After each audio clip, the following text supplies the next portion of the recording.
Bonsoir à toutes, bonsoir à tous. À la lisière des élections législatives de 2019, les partis politiques aussi bien de la mouvance que de l'opposition s'organisent pour la conquête des sièges au Parlement.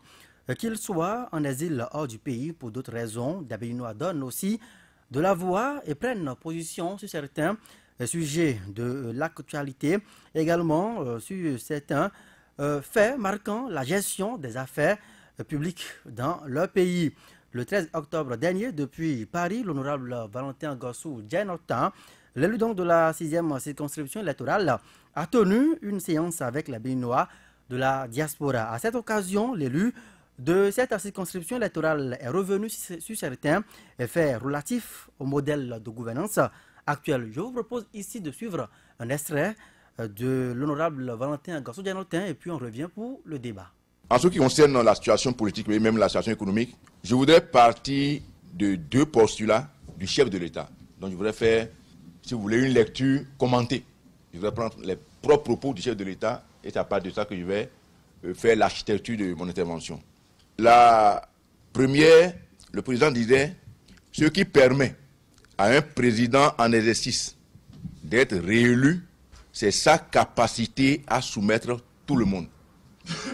Quand tous les députés sont à sa solde, quand tous les maires sont à sa solde, quand tous les élus locaux sont à sa solde, quand tous les commerçants sont à sa solde, quand tous les partis politiques affaiblis sont à sa solde, sa réélection est facile.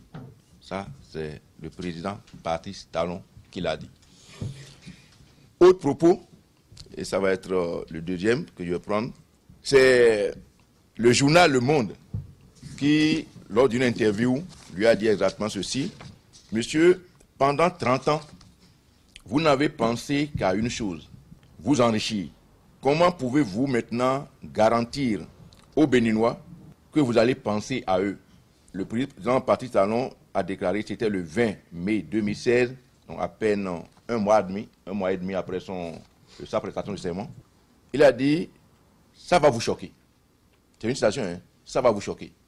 Mais ce que je fais, c'est d'abord pour moi-même. Je pense à moi tout le temps. Alors, donc à travers ces postulats, j'ai compris que le président est resté fidèle à lui-même. Donc en réalité, nous ne devions pas être surpris. Donc il avait annoncé les couleurs. Il a son programme d'action qui est tout fait pour lui-même et soumettre tout le monde. Alors, il dit, lorsque les députés sont à votre solde. Nous avons aujourd'hui à l'Assemblée nationale 82 députés parce que nous en avons perdu un. Sur les 82 que nous sommes, il y a 62 qui sont dans le BMP, le bloc de la majorité présidentielle. Et le président dit, lorsque j'envoie des lois à l'Assemblée nationale, je voudrais que les lois soient votées les yeux fermés. Donc il y a 62 députés qui sont prêts à voter effectivement les lois les yeux fermés. Autrement dit, notre Assemblée nationale est devenue aujourd'hui une caisse de résonance. Notre Assemblée nationale est devenue l'appendice du gouvernement. Notre Assemblée nationale, il n'y a plus le contrôle de l'action gouvernementale qui en réalité constitue les prérogatives d'une Assemblée nationale. Notre Assemblée nationale aujourd'hui ne se préoccupe même plus de son image, de son honorabilité, ni même de ses actions propres. Parce que depuis 2 ans, c'est le gouvernement qui détermine le budget de l'Assemblée nationale. On dit, voilà, alors que la Constitution nous dit, le budget de l'Assemblée est intégré au budget de l'État. On prend d'abord le décret en conseil des ministres pour dire, bon, le budget est temps. On ne connaît même pas encore le budget de l'Assemblée, on l'envoie, et c'est en ce moment que l'Assemblée s'adapte. Ça a été le cas l'année dernière pour le budget 2018, pour le budget 2019, alors qu'on avait fait un projet de 31 millions environ, c'est quelques 27, je ne sais pas combien qu'on a réservé. On était parti pour voter le budget. On a dit non, le ministre des Finances est venu chercher. Après on est venu, on a plaqué et on est passé. Alors, avec cette disposition, vous allez comprendre alors tout ce qui se passe au niveau du Bénin. Les lois que nous votons, on est parti d'abord avec une vingtaine de lois et nous étions allés à Dassa pour pouvoir donc étudier ces tests. C'est des lois qui ont été en réalité des projets de loi, c'est-à-dire donc c'est d'essence gouvernementale. Mais on a fait porter ça par des députés. Et la plupart de ces lois, ce sont des lois liberticides. Et il y a 2 constances dans ce que nous notons au niveau de l'Assemblée nationale. Lorsqu'on vous envoie des lois, si ce n'est pas pour combattre le peuple, c'est alors pour protéger les sociétés du chef de l'État. Et c'est dans cette foulée que on a eu cette histoire de code numérique qui comprend plus de 1000 articles. Mais déjà, dans ça, on voulait déjà faire tous les rapports pour que lorsqu'on serait rentré sur Porte Nouveau, on puisse en même temps voter. Alors que, après le séminaire, en principe, on devait étudier les lois dans les commissions permanentes. Et déjà, c'est quand même terrible, je ne vais pas tout venir, quoi. Même à Dassa, on nous convoque déjà pour faire des études en commission. Je suis membre de la commission des lois, j'ai été voir le président, je lui ai dit, mais vous êtes magistrat, est-ce que c'est sérieux ce que tu veux faire là? On ne peut pas faire les réunions de la commission en dehors de Porte-Nouveau, en dehors de l'hémicycle, ce n'est pas possible. Un. De deux, notre règlement intérieur dit, si nous sommes en session, c'est 48 heures à l'avance. On n'est pas en session, on est ailleurs, et vous demandez, à partir de demain, on va commencer par étudier. Il a fallu batailler dur pour qu'ils mettent fin à ça. On est venu, on a continué, et on a eu tout ce qu'on a eu. Alphonse Moïse Soudé, vous avez suivi l'honorable Valentin Gossou Djenotan. D'abord, votre lecture sur cette initiative, puisque nous savons que depuis quelques semaines déjà, le député est contraint de vivre à Paris, donc en exil. Il faut dire que cette conférence de presse est une initiative du collectif des Béninois de la diaspora qui a initié un certain nombre d'initiatives citoyennes pour dénoncer en quelque sorte ce qu'ils appellent dérive au pays en ce qui concerne la situation socio-politique. Donc c'est dans ce cadre qu'ils ont invité l'honorable Djenotin à dire en réalité ce qui se passait au Bénin, puisque lui venait fraîchement de quitter le Bénin. Donc il a essayé de peindre la réalité qu'il a vécue avant de se rendre à Paris. Donc, au cours de l'émission, nous aurons à étudier les causes et peut-être les conséquences de ces différents faits évoqués sur la situation du pays. Patrice Savala, quand vous êtes élu d'une circonscription, vous portez la voix de vos électeurs et qu'à un moment donné, vous vous exilez, vous avez été contraint de quitter donc le pays. Est-ce que l'initiative de sortir pour donner de la voix depuis ce cocon-là où il se réfugie aujourd'hui, est-ce que ce n'est pas préjudiciable même pour lui? Ce n'est pas d'initiative que l'honorable député a pris la parole devant les Béninois qui vivent de l'autre côté. L'initiative vient de cette plateforme qu'on a appelée Convergence pour un Bénin émergent. Ce sont les membres de cette convergence qui ont fait appel à l'honorable député, ayant su qu'il a quitté le pays pour les rejoindre de l'autre côté de Paris. Et donc, l'honorable député a été invité pour parler de ce qui se passe alors qu'il était encore au Bénin. Même de loin, on peut être informé de ce qui se passe chez soi. Et je pense que c'est ce que ces Béninois de l'extérieur ont voulu faire en invitant non seulement l'honorable député Valentin Gossou Djenotin, mais aussi le ministre Alassane Tigri qui était allé les entretenir sur un certain nombre de sujets relatifs à l'actualité nationale au Bénin. Et donc, je ne trouve pas préjudiciable cette sortie du ministre Djenotin, l'honorable député, plutôt que le député a informé, puisque c'est un élu du peuple, il a certaines informations que certainement, forcément, les autres qui vivent au-delà du Bénin n'ont pas. Et il a été invité, il les a informés comme cela se doit. Est-ce des mensonges? Est-ce des vérités? Là, la question reste posée. Mais ce qui est sûr, c'est que des Béninois qui vivent à l'extérieur de leur territoire ont cherché à savoir ce qui se passe chez eux. C'est vrai, ce sont des gens qui doivent être informés à travers les médias, mais il y a certaines coulisses dont ils ne sont certainement pas informés. Lorsqu'on parle de Dassa, la rencontre des honorables députés au niveau de Dassa pour certaines informations. Décortiquer donc ce discours liminaire de l'honorable Valentin Gassou Dianotan, palier par palier. Alphonse Moïse Soudé, d'entrée, le député donc revient sur certains propos de l'actuel chef de l'État, son Excellence Patrice Talon, qui, avant la conquête donc, du pouvoir d'État, avait donc posé un diagnostic sur les stratégies que les chefs d'État qui veulent rempiler ou pas, ou veulent prendre le pouvoir ou pas, doivent utiliser pour aller à la marina. Et il nous rappelle la soumission des grands électeurs. Oui, écoutez, ça veut dire quoi? Qu'il a à sa disposition les moyens qu'il faut pour soumettre. Et vous n'êtes pas sans savoir que la plupart des hommes politiques, quand ils viennent en politique, c'est pour s'en mettre plein les poches. Et quand vous leur offrez ce dont ils ont besoin, l'argent, ils font votre volonté. Et n'oubliez pas que le président Patrice Talon, quand il était déjà en exil, vous avez vu tout le balai des hommes politiques vers Paris. Et chacun y allait pour régler ses problèmes. Et ce n'était pas les mains vides qu'on revenait de là-bas. Donc, connaissant, parce qu'il faut dire que ce n'est pas en 2016 que le président Patrice Talon est rentré dans la politique.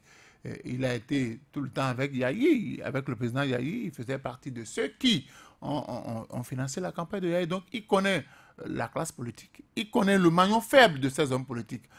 Face à l'argent, les hommes politiques béninois peuvent faire la volonté du chef. Et donc, connaissant cette capacité à soumettre les Béninois, il y a deux possibilités de les soumettre. Ou bien vous leur donnez l'amende, ou bien vous cherchez leur point faible. Si quelqu'un a des casseroles, si quelqu'un a fait yo-yo, comme je le dis, avec le denier public, si quelqu'un, au moment où il gérait les sociétés d'État, a triché avec les chiffres, et que vous connaissez les points faibles, ça c'est la stratégie des hommes politiques, ils ne vous prennent pas votre point faible. Et donc, en disant, c'est sa capacité à soumettre tout le monde, c'est qu'il vous prend chacun par vos points faibles. Et dès que vous êtes tous maîtrisés, vous ne pouvez faire que la volonté du chef. Et quand le président Patrice Talon le disait, beaucoup n'avaient pas compris. Et aujourd'hui, les réalités sont là. Et quand vous voyez un peu, on l'a toujours dit, quand vous voyez dans le BMP ce qui se passe, et le député l'a rappelé, il dit que le chef de l'État, pour lui, que s'il envoie les lois à l'Assemblée, que ces lois-là soient votées les yeux fermés. Et certainement qu'il sait sur quoi il compte, il sait de quoi il parle. Parce que quand on soumet facilement des gens, c'est que forcément, on connaît leurs points faibles. On sait. Et vous pensez que en replongeant sa langue dans le passé, est-ce que vous pensez que le terrain actuel, la réalité actuelle est conforme à ce que dit l'honorable Valentin Gassou Dianotan? Est-ce que vous pensez qu'aujourd'hui, il y a une soumission des grands électeurs?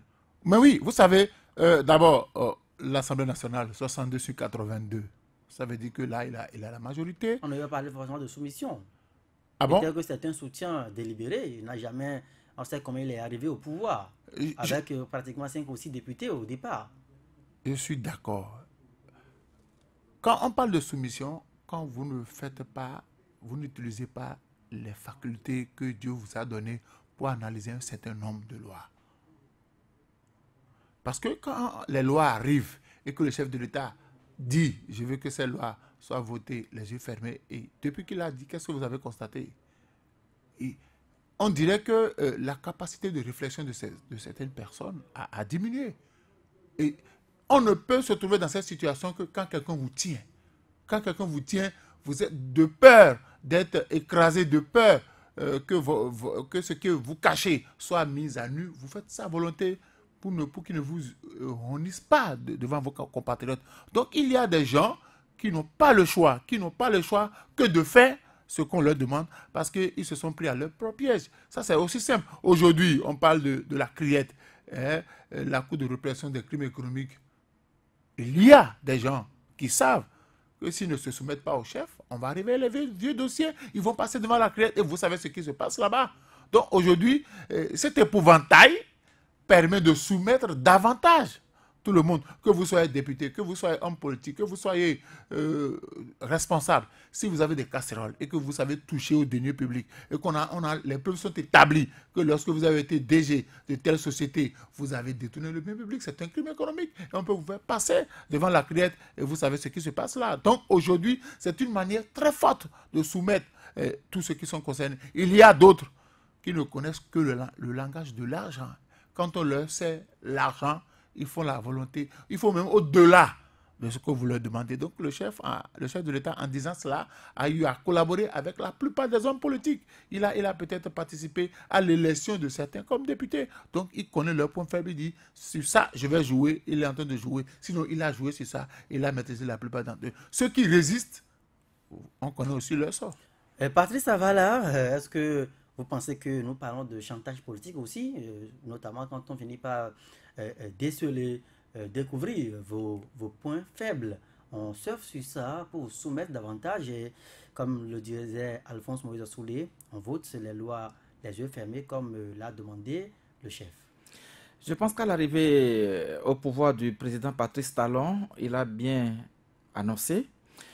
Sa réélection dépendra de la manière dont il va soumettre un certain nombre de personnalités politiques, à commencer déjà par les députés. Pour l'instant, on n'en est pas encore là, puisque c'est en posant le diagnostic. Ce n'est pas le jour de l'élection que le chef de l'État va soumettre les députés. Ce n'est pas le jour de l'élection que le président de la République va soumettre les maires, les élus locaux, les commerçants.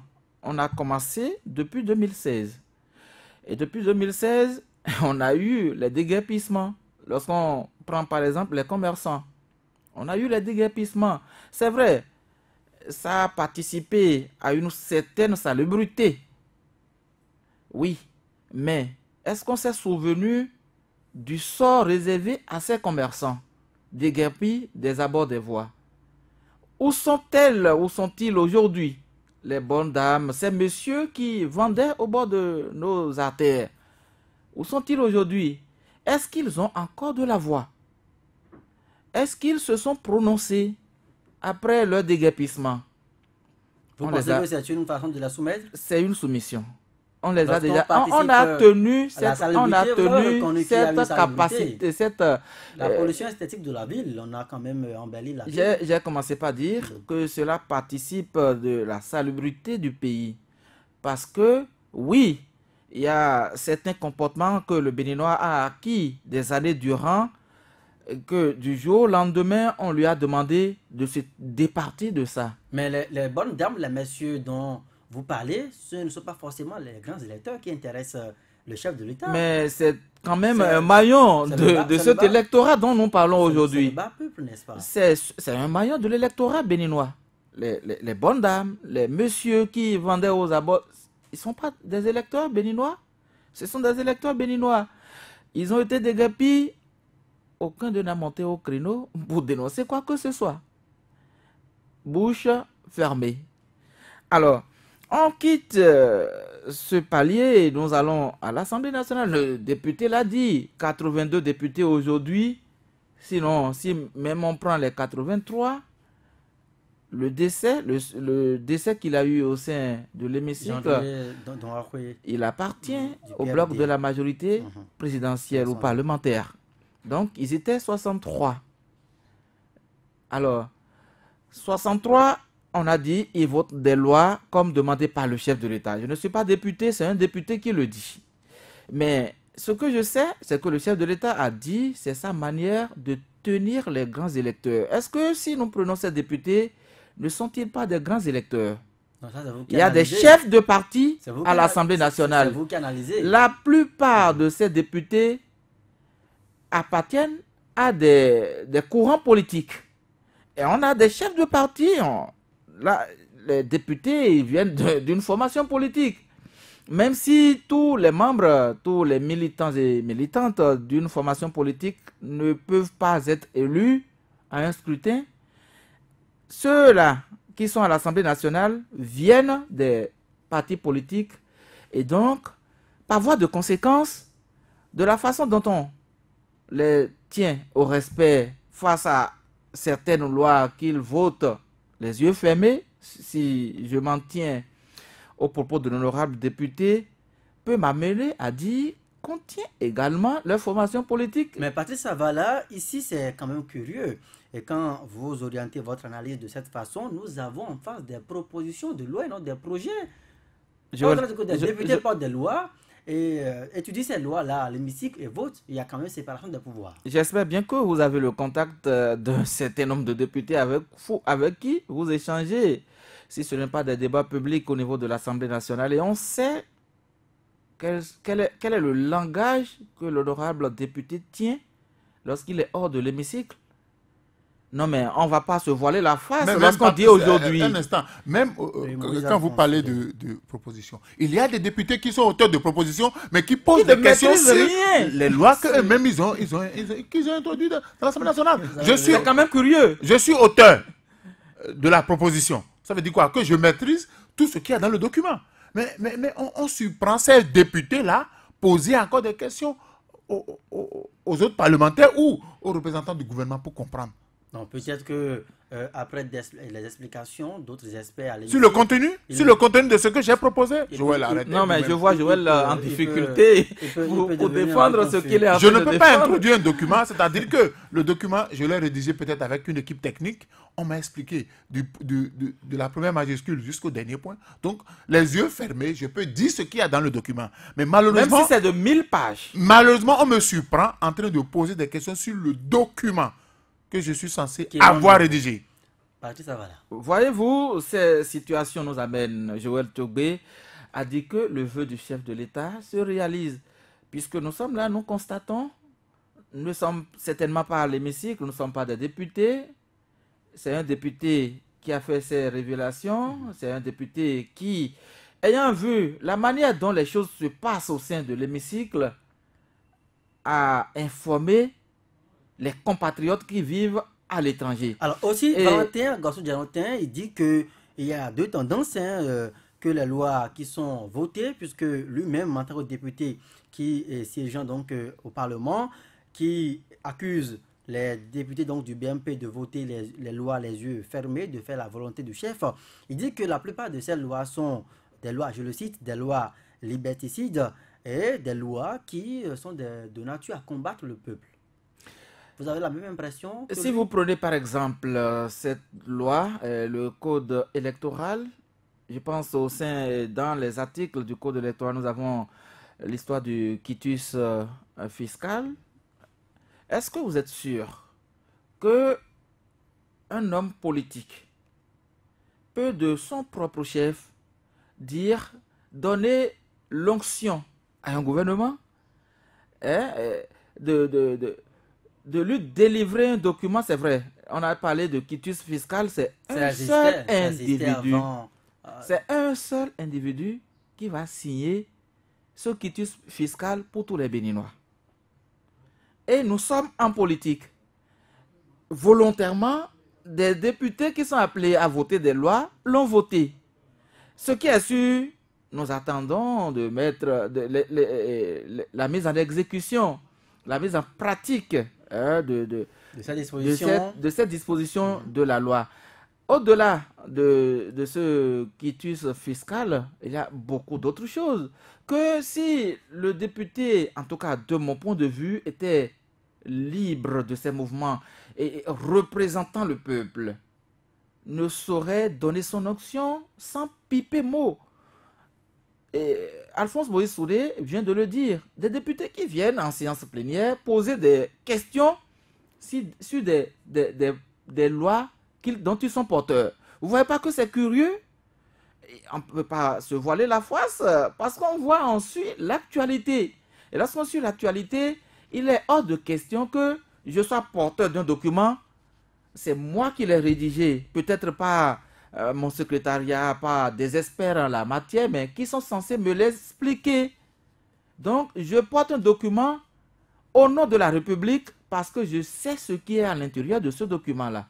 Mais quand, curieusement, on vient sur la place publique, puisque l'hémicycle, c'est une place publique, les débats sont médiatisés, c'est en direct sur Radio Hémicycle, et qu'on suit celui qui est porteur de ces tests, poser des questions sur ces mêmes documents, ça nous laisse des préjugés que, effectivement, ce sont des documents qui viennent d'où je ne sais, mais qui sont quand même arrivés à l'hémicycle par cette voie. Et moi, je me pose la question de savoir qu'est-ce qui pourrait empêcher le gouvernement de faire ces propositions de loi au niveau de l'Assemblée nationale plutôt que de passer par des honorables députés, si c'est vérifié ce qu'a dénoncé l'honorable député. Qu'est-ce qui pourrait empêcher le gouvernement, puisque les tests de la République permettent également au gouvernement d'envoyer des documents au niveau de l'Assemblée nationale et demander aux honorables députés de donner leur quitus à ces documents-là. Mais si on laisse l'exploitation de cet article des tests qui régissent l'Assemblée nationale et qu'on passe par des députés pour faire voter ces lois-là, ça veut dire qu'en derrière, en retour, il y a une idée qu'on ne dévoile pas au peuple. Et c'est ce qui est inquiétant. Vous avez la réponse à sa question. Qu'est-ce qui pourrait expliquer que le gouvernement, qui a également la faculté d'envoyer des projets de loi à l'Assemblée, oublie donc ce mécanisme et puis s'appuie sur ses soutiens? Je vous l'avais dit au départ. Quand on vous maîtrise, on vous fait faire ce que vous n'avez pas envie de faire. Je vais donner un simple exemple. Le président de la Cour constitutionnelle, il a été proposé par qui? Il n'a pas été proposé par le gouvernement, il a été proposé par le Parlement. Alors qu'il appartenait à un gouvernement. Si demain, on reproche au chef de l'État d'avoir mis son homme de main en griffe au niveau de la Cour constitutionnelle, il vous répondra, ce n'est pas moi qui l'ai proposé, il a été proposé par la représentation nationale. Et vous vous rappelez qu'en son temps, les gens se sont posé la question de savoir, mais pourquoi c'est le Parlement qui le propose? Allez-y comprendre quelque chose. Et je dis, dans les grands électeurs dont vous parlez, il y a une grande catégorie qu'on a oubliée, les opérateurs économiques. Comment on appelle? Les impôts sont devenus aujourd'hui un épouvantail pour les opérateurs économiques. Parce qu'on sait, dans tous les pays organisés, le chef de l'État, avant de devenir président de la République, il était opérateur économique. Et pourtant, il finançait des hommes politiques. Il aidait les gens pendant la campagne. Il mettait sa manne financière à la disposition des partis politiques, à la disposition des hommes politiques pour faire la campagne. Ça, tout le monde le sait. Il a fait pour le président Boudiaï. Donc, il a compris que ça pourrait lui arriver une fois qu'il sera au pouvoir. Ces mêmes hommes politiques pourraient continuer par financer d'autres hommes politiques. On a vu. Tout le monde connaissait la fosse. Pour ceux qui habitent à Papa, on connaît la fosse de Atao. Par rapport quand il y a élection, on sait comment l'honorable Atao, il mouille les maillots. On sait comment il a pu sauver son siège à Papa. Il y a deux opérateurs économiques. Aujourd'hui, combien d'opérateurs économiques peuvent parler? Parce que déjà la pression fiscale, on ne vous donne même pas la possibilité de négocier. On vous envoie les impôts, vous payez. Donc, parmi les grands électeurs, les opérateurs économiques dans tous les pays, on sait qu'il y a des opérateurs économiques qui participent à la politique. Mais le chef de l'État, n'oubliez pas quand même que dans son projet de société, il a quand même voulu réduire le pouvoir de l'agent en politique. Mais oui, est-ce qu'on a réduit le pouvoir de l'agent? Il est conscient de ce que hier également, il jouait ce rôle, mais une fois au pouvoir, il veut réduire le pouvoir de l'agent politique. Est-ce que vous pensez qu'on est en train de réduire réellement le pouvoir de l'argent? Non. On veut soumettre tout le monde. On veut soumettre. En réalité... Puisqu'il n'y a plus de bailleurs, il n'y a plus de mécènes maintenant. Mais écoutez, s'il n'y a plus de bailleurs, il n'y a plus de mécènes, les hommes politiques vont chercher, écoutez, depuis quand au Bénin, les Béninois ont voté en tenant compte de la vision, depuis quand au Bénin on a voté en tenant compte du programme d'action, on tient compte de la personnalité de celui qu'on a en face de nous et on tient compte des grands électeurs. Quand les grands électeurs arrivent, il y a des gens, quand on parle de l'essence frelatée, il y a un non-concite, Oloye, qui, entre-temps aussi, a fait de la politique. Il était dans la politique. Je crois qu'il a été élu une fois honorable député. Mais écoutez... Il était allé aux élections. Il était allé aux élections. Ça a donné quoi aujourd'hui? Financièrement, il ne peut plus participer à la politique. Il ne peut plus aider les hommes politiques. Donc, on est en train... Mais il était dans l'illégalité, hein, la clandestinité. Non, vous savez... Il ne faut pas encourager cela. On ne peut pas encourager cela. Donc, si l'exécutif tape, il faut pouvoir encourager. Ok, il faut... Nous avons, je crois que ce solaire faible, nous l'avions dit. Même les médicaments de Adjegoula, nous l'avons dénoncé. Mais la méthode utilisée, parce que ceux-là utilisaient cet argent-là pour faire de la politique. Aujourd'hui, dites-moi, il y a combien d'opérateurs économiques encore au pays? Même si les gens ont l'argent, ils ne parlent plus. Aujourd'hui, ou vous parlez le même langage que le chef et vous êtes tranquille, ou bien vous êtes soumis. Donc la plupart, ils sont soumis. Ils sont soumis parce que quand on le dit, on dit non, on n'est pas soumis. Écoutez, j'ai dit, quand les députés... Ils partagent la même vision que le chef de l'État. Non, ils sont contraints de partager la même vision. Parce qu'il y a des gens, quand ils sont en public, allez les écouter off. Moi j'en ai écouté d'autres. Mais vous rendez compte qu'ils n'ont pas le choix. Je dis et je le répète, quand vous avez été directeur général d'une société et que vous avez triché, vous avez pris l'argent du peuple. Vous avez fait ce que vous voulez avec l'argent du peuple. Le jour où on veut vous prendre, ou on vous envoie en prison, ou on vous oblige à faire la volonté de l'autre. Mais le contexte dans lequel nous sommes aujourd'hui, Alphonse Moïse Osodé, vous n'avez même pas besoin d'un détournement à la tête d'une société avant d'être recherché, parce que il vous suffit d'être directeur, qu'un de vos collaborateurs commette quelque chose, que vous prenez la responsabilité. Parce que c'est vous qui êtes le premier responsable de l'institution. Mais vous n'êtes peut-être pas imprégné. Comment vous êtes pris pour que ça arrive? Et pour ça, vous payez. Et même, vous risquez de payer devant la criette. Même le code sur le numérique, c'est la même chose. C'est la même chose. Si vous... Écoutez, le document que l'honorable Dianoté a publié, c'est quelqu'un qui le lui a donné. Vous avez vu la suite. Donc aujourd'hui, on veut amener les gens à se tenir droit. Et certaines personnes, n'aimant pas les histoires, ont décidé de se taire calmement. Laisser le chef faire ce qu'il a envie de faire. Ils ont donné leur langue au chat. Oui. Et que on dit il est là jusqu'en 2021, il va partir. Mais quand le chef va mettre en pratique sa capacité à soumettre les grands électeurs, c'est pas va.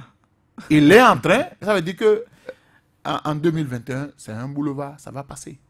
Alors, Patrice Avala, c'est quand même curieux hein, que, excusez du peu l'expression, le club des exilés se retrouve à Paris ou bien en dehors du pays, et que c'est depuis les îles qu'on sort, on fait des conférences vidéo, le cas de Larry Vignéance au Glo, on organise des rencontres avec la diaspora, on critique le gouvernement. Dernièrement, même pour ne citer que ce cas, l'honorable Valentin Gossou-Dianotin qui a fait parler donc ses talents de pasteur avec des versets bibliques en termes d'enseignement à nos juges, à nos juridictions, aux chefs de l'État et des hommes politiques au Bénin. Alors finalement, cette méthode-là finit par donner quoi en termes de résultats? Aujourd'hui, on ne peut vraiment pas répondre à votre interrogation. Si hier ça a marché pour quelqu'un qui se retrouve aujourd'hui président de la République, je ne pense pas qu'aujourd'hui cela puisse marcher encore pour ceux dont vous parlez, le club des exilés, puisque c'est la terminologie que vous avez utilisée. Hier, alors qu'il était accusé de tentative de coup d'État ou bien de tentative d'empoisonnement du chef de l'État, Patrice Talon s'est retrouvé à Paris. Et de Paris, les communications venaient au Bénin. On a même fait voyager des journalistes du Bénin pour une émission organisée à Paris. Une émission qui a été diffusée sur des chaînes béninoises du retour de Paris. Est-ce que vous pensez qu'aujourd'hui, Valentin Gossou-Dianotin peut inviter des journalistes du Bénin qui iraient à Paris pour suivre une conférence de presse et revenir diffuser ces images-là ici? J'attends de voir la même chose se produire. Parce qu'aujourd'hui, le climat a changé. Nous avons à la tête du pays quelqu'un qui a profité de cette situation. Il maîtrise un certain nombre de choses. Il maîtrise les rouages. Il sait comment on pourrait s'organiser pour avoir si même lorsqu'on est au-delà de son territoire. Mais aujourd'hui, je pense que là où nous en sommes, après près de 3 ans d'exercice du pouvoir d'État, il y a beaucoup de voies qui sont déjà bouchées.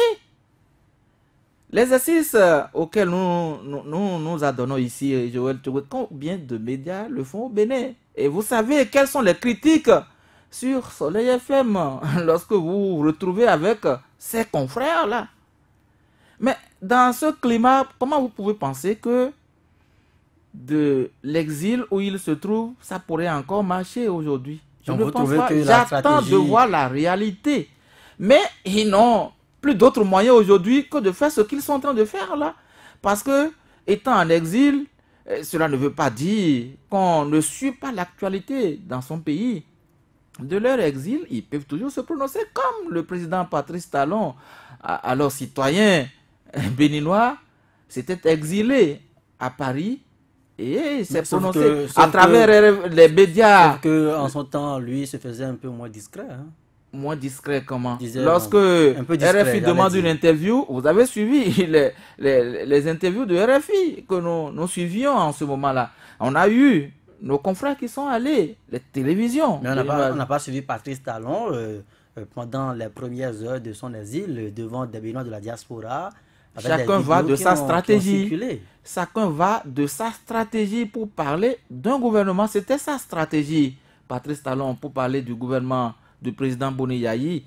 Et aujourd'hui, ceux-là qui se prononcent, c'est pas que Léadi Soglo, c'est pas que Valentin Dianotin qui se retrouve au-delà du Bénin aujourd'hui, et peut-être même pas, ne savent pas à quel moment vont-ils retourner chez eux. Mais on entend beaucoup plus certaines personnes. D'autres ont d'autres stratégies de communication également pour s'adresser à leurs partisans à l'interne. Et donc, chacun va de sa stratégie pour réussir, pour atteindre un objectif qu'il s'est fixé. Hier, c'était la stratégie de Patrice Talon pour réussir. Il a réussi, puisqu'il a entre-temps dit qu'il n'a jamais échoué. Et peut-être que ça continue, je n'en sais absolument rien. Mais ceux qui sont de l'autre côté aujourd'hui sont en train de mettre en branle leur stratégie également pour atteindre un objectif. Alphonse Moïse a soudé une stratégie qui serait donc mise en branle. Mais quand vous sortez trop, vous faites trop de bruit, vous risquez d'être écrasé parce que vous offrez la possibilité à votre adversaire de savoir un peu les pions sur lesquels vous voulez vous appuyer. D'abord, Dieu ne nous a pas donné l'intelligence pour que nous jouions au con. Dieu a donné l'intelligence à l'homme pour qu'il s'en serve. Quand, que ce soit du temps de Patrice Talon, opérateur économique, que ce soit du temps de Sébastien Ajavon, que ce soit Diarontin, on ne fait pas le con pour dire je vais rester. On ne fait pas le con. On ne fait pas le con, vous faites le con, on vous tue tranquillement et puis on va parler de vos passés, on ne fait pas le con. Quand Dieu vous a donné l'intelligence, c'est pour que vous vous en serviez. Et quand vous êtes à un niveau, vous avez une certaine envergure et que vous ne vous sentez plus en sécurité, il ne faut pas jouer au Django pour dire je vais attendre, je vais résister. Vous résistez, écoutez, vous allez perdre votre vie et votre famille va vous perdre. Donc, je ne reproche pas, que ce soit du temps de Patrice Talon, que ce soit maintenant qu'il a au pouvoir, je ne reproche à personne de fuir quand le danger est à votre porte. Il faut fuir, non seulement pour sauver votre vie, sauver celle de vos proches et sauver la vie des membres de votre famille. Donc, pour moi, c'est normal. Hein? Si quelqu'un joue au Django, vous savez là où on les retrouve. On vous retrouve en prison, peut-être votre repas est empoisonné en prison, on vous tue tranquillement et puis on ne parle plus de vous. Donc, ceux qui sont partis depuis, ceux qui s'en vont pour trouver refuge à Paris, écoutez, c'est leur droit. Hein? C'est leur droit. Maintenant, si quelqu'un se retrouve dans ce cas, il veut jouer au Django, il joue au Django et puis basta. Maintenant, au-delà de l'exil. Comment vous gérez l'exil? Parce que depuis là, ce sont des Béninois qu'on réunit et puis non, vous savez, on parle à la presse, ça circule sur les réseaux sociaux. Diarontin avait déjà dit qu'il était allé en France pour rencontrer les compatriotes. Donc, il avait, en partant déjà, il avait une mission accomplie. Rencontrer les membres sympathisants des FCBE à Paris. Donc, le collectif des Béninois de la diaspora a profité de sa présence à Paris pour qu'il explique ce qui se passe. Au-delà, vous allez constater que quand il va finir de faire cette tournée-là, il ne sortira plus. C'est vrai que quand vous êtes à l'extérieur, vous sortez tout le temps. On constate on vous met en garde. Non seulement votre discours devient un discours fade et plus personne ne vous écoute. Et Christophe Boisbouvier a ce don-là de donner la parole à tous les Africains qui se réfugient en France. Quand même, on ne sait pas dans quel trou ils habitent, mais Boisbouvier a le don de les faire parler. C'est avec Boisbouvier qu'on a entendu Patrice Talon parler du canular. Il était en France. Et c'est de son exil qu'il a préparé les présidentielles, qu'il a engagé des cabinets de coaching pour se préparer. Donc aujourd'hui, Paris est devenu le refuge des hommes politiques. Ce n'est pas forcément béninois du continent africain parce que c'est notre mère patrie. Nous dépendons, nous avons été colonisés par la France et c'est comme les Congolais. Quand les Congolais quittent RDC, quand ils quittent RDC, ils vont où? Ils vont en Belgique. Ils vont en Belgique. Donc c'est normal que les gens se retrouvent là-bas, se préparent, élaborent les stratégies. Mais la stratégie de Tantampion peut ne pas marcher à quelqu'un d'autre. À chacun sa stratégie. À chacun sa stratégie. Mais moi, ce qui me gêne un peu, c'est que quand vous vous retrouvez en exil, c'est que toutes les lampes, toutes les lumières sont faites sur votre pays. Et ceux qui n'ont peut-être jamais mis pied dans votre pays peuvent dire des choses qui ne maîtrisent pas sur votre pays. Et c'est pourquoi quand vous êtes en exil, vous devez savoir quel discours tenir. Parce que quand vous détruisez votre pays de l'extérieur, alors que vous avez l'ambition de venir diriger ce même pays, ça va se retourner contre vous. Et je crois qu'il est temps maintenant que les hommes politiques, que ceux qui sont en train d'aller en politique, sachent réellement pourquoi va-t-on en politique. Va-t-on en politique pour devenir riche?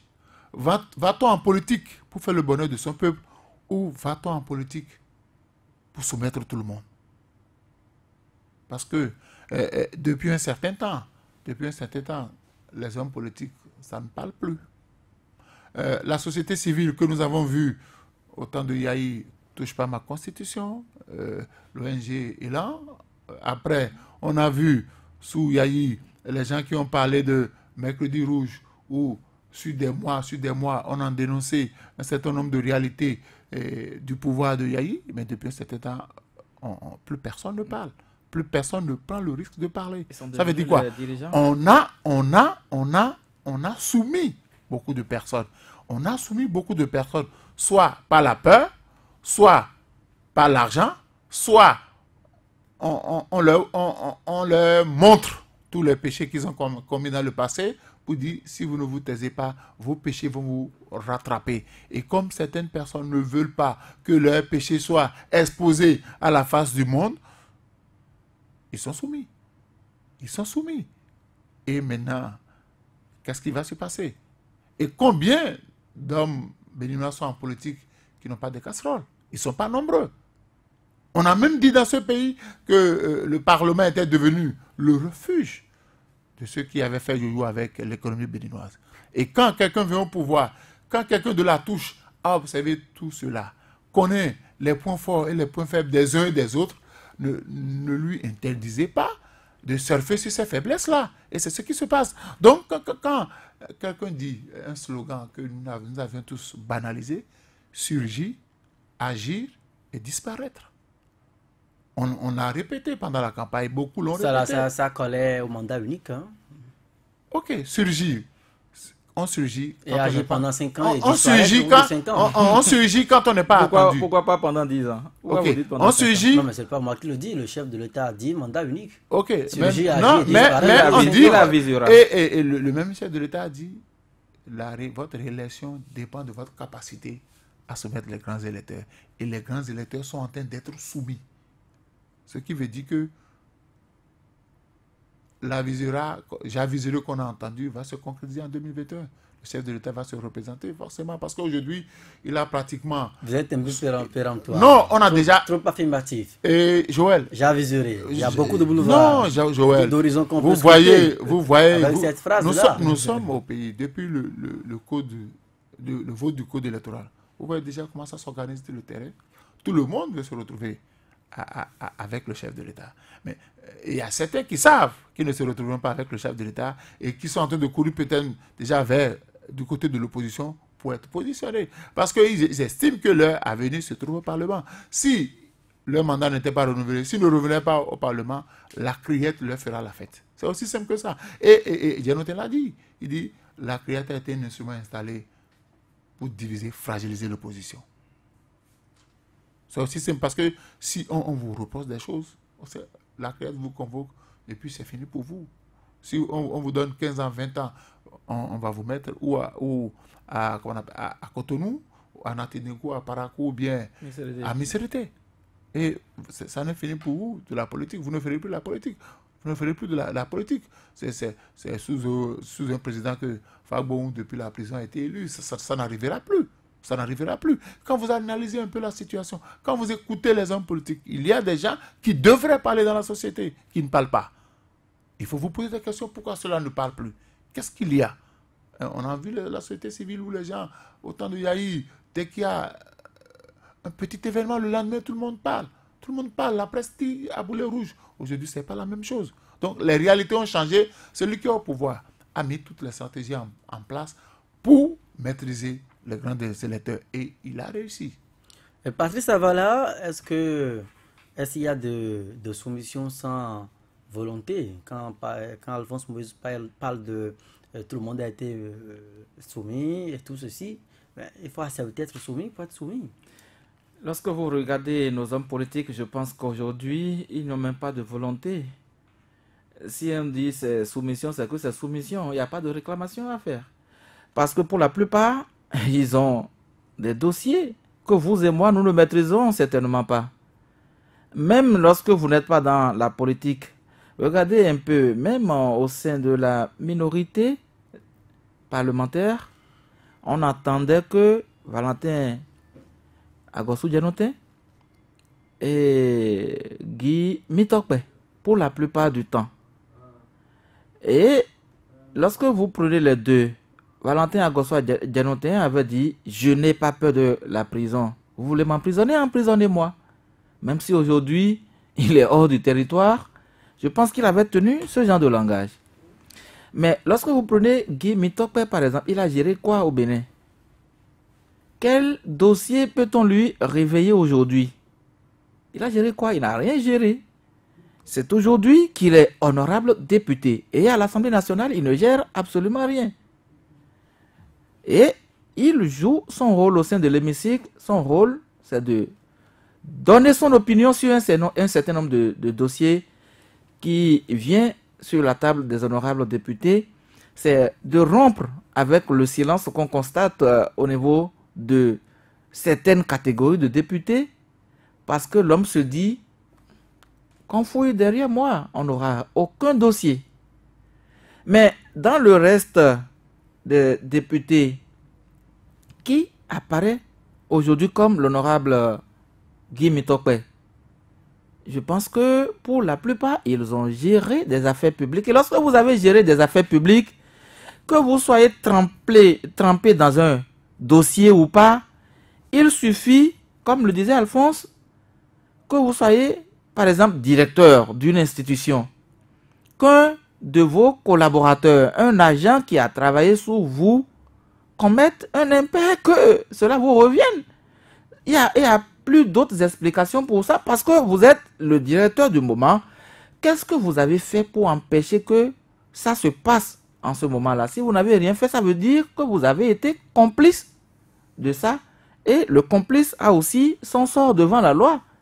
C'est aussi simple que cela. Et pour cette raison, les gens observent, ont la volonté de parler, mais ne parlent jamais. On ne les entendra peut-être pas avant la fin de la législature. On ne les entendra, on ne les entendra pas lorsqu'ils vont réussir à se faire renouveler leur mandature au sein de l'hémicycle encore. Et lorsqu'on laisse même l'hémicycle et qu'on rentre dans la classe politique, on rentre dans le reste de la population. Ceux qui parlent encore, c'est des gens qui n'ont rien géré. Parce que si vous avez géré, même un chef, je ne sais pas, secteur, un chef d'une structure, je n'en sais absolument rien. Un délégué du quartier, vous aurez un dossier. Ça, c'est très sûr, quoi. C'est très sûr que vous aurez un dossier. Donc, autant, le chef d'arrondissement, par exemple, n'a pas un budget qu'il gère. Mais, lorsque vous rentrez dans nos arrondissements aujourd'hui, je prends un simple exemple, le lotissement que les gens font. Même si toi, chef d'arrondissement, tu n'as rien à foutre dedans, c'est sur toi qu'on a fait le lotissement. Et demain, on peut dire, mais telle parcelle-là qu'on a vendue là-bas, là, et peut-être qui porte ta signature sur la convention, pourquoi tu l'as signée alors que tu sais que c'est une parcelle qui n'est pas réglementairement vendue à celui qui se présume propriétaire de la parcelle. Et pour cette raison, vous répondez de votre acte devant la juridiction, les juridictions de notre pays. Aujourd'hui, c'est la criette qui a le vent en poupe. Tout le temps de criette. Oui, puisque c'est la criette qui a le vent en poupe aujourd'hui. Et donc, pour la plupart des dossiers, c'est devant la criette qu'on juge les gens. Oui, on va nous dire que ce n'est pas seulement les politiciens qui sont jugés au niveau de la criette, mais on sait comment ça se passe également. Alphonse Moïse-Soulé, on va sortir de cette émission en répondant à une seule question. Je retourne voir nos frères, nos amis qui sont en exil. Quel doit être leur comportement en 1 minute? Écoutez, je ne dis pas que ceux qui parlent, ceux qui vont rencontrer les Béninois de la diaspora ont le monopole de la vérité. Il revient à chacun d'écouter, il revient à chacun de se faire une idée de ce qu'on lui a dit. Ce n'est pas parce que l'autre est venu vers vous parler que forcément il dit la vérité. Donc, en tant que Béninois, quand vous avez l'information, il faut chercher à approfondir. Parce que l'information, la vérité n'a pas une seule source. Chacun dit sa vérité.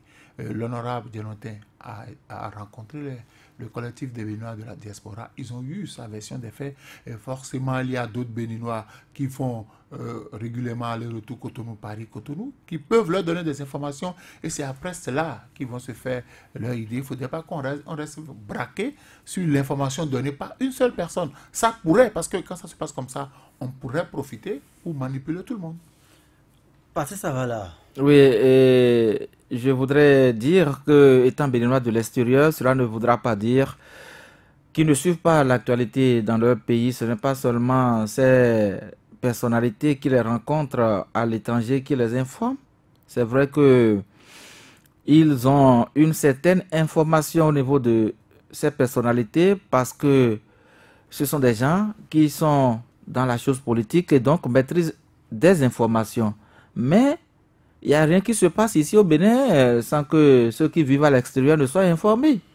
Ils sont informés de tout. Ils ont des parents ici qu'ils appellent au quotidien, qui les informent de leurs difficultés, de leur bonheur. Si ça dépend de la position que chacun écoute, chacun occupe aujourd'hui. On ne va pas dire que bon, tout le monde crie que ça ne va pas. Même si ça ne va pas pour certains, ça va pour d'autres. Et chaque gouvernement vient faire c'est riche. Et c'est mécontent. Et c'est mécontent. Nous en sommes là aujourd'hui et ça durera jusqu'en 2021. Et peut-être après, lorsqu'on aura fini d'aviser.